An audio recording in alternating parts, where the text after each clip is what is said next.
Hello. હા, તમારા mummy of થઈ ગયા છે, તમે આવવાના છો? ના સાહેબ, હું નહીં આવી શકું. નહીં શકો તો મારી તમને જાણ કરવાની ફરજ છે. અંતિમ સંસ્કાર માટે લઈ જઈએ છીએ એમ. ના ના, વાંધો નહીં. તમારે જે થતું હોય કરી લો, વાંધો નહીં.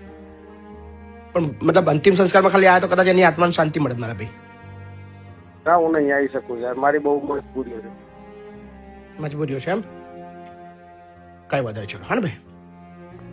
દીકરા સાથે વાતચીત કર્યા બાદ અમને આશા હતી કે કદાચ દીકરી આવશે.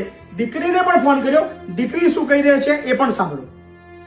તમારી મમ્મી ઓફ થઈ ગયા છે. ઓફ થઈ ગયા તો આવવાના છો અંતિમ સંસ્કારમાં? ના બાપુ નહીં આવીએ. હા ને, તમારા ભાઈને બી જાણ કરી, એને બી ના પાડી. ના પાડી એને મૂકવા કોણ આવ્યું હતું બાપુ? એ છોકરો બનીને જ આવ્યો હતો ને, તો પછી એવું કીધું કે ડ્રાઈવર છે એવું કીધું.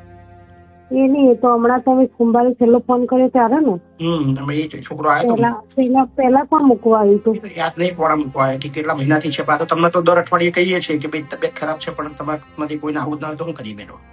ના બાપુ સોરી, હું તો નહીં આવી શકું. કઈ ના આવી દીકરી ના આવે દીકરો, અંતિમ ક્રિયા તો બધી અમે કરી દીધી. પણ આવી કેટલી માઓ હશે જે આવી પરિસ્થિતિની અંદર જિંદગી જીવી હશે. આ બતાવવાનું અને આ સંભળાવવાનું રીઝન એટલું જ છે કે યાર આપણી જે સંસ્કૃતિ છે, આપણો આ દેશ છે, એ કઈ દિશામાં જઈ રહ્યો છે. આવું જ ચાલતું રહેશે. આખી જિંદગી જેને પાલી પોસીને મોટા કર્યા છે એ એની અંતિમ ક્રિયા માટે પણ ના આવે, એને પાલાવા માટે પણ ના આવે, એની બીમારીની અંદર એની ઘડપણની લાઠી બનવા પણ તૈયાર નથી. શું આ જ દુનિયા છે?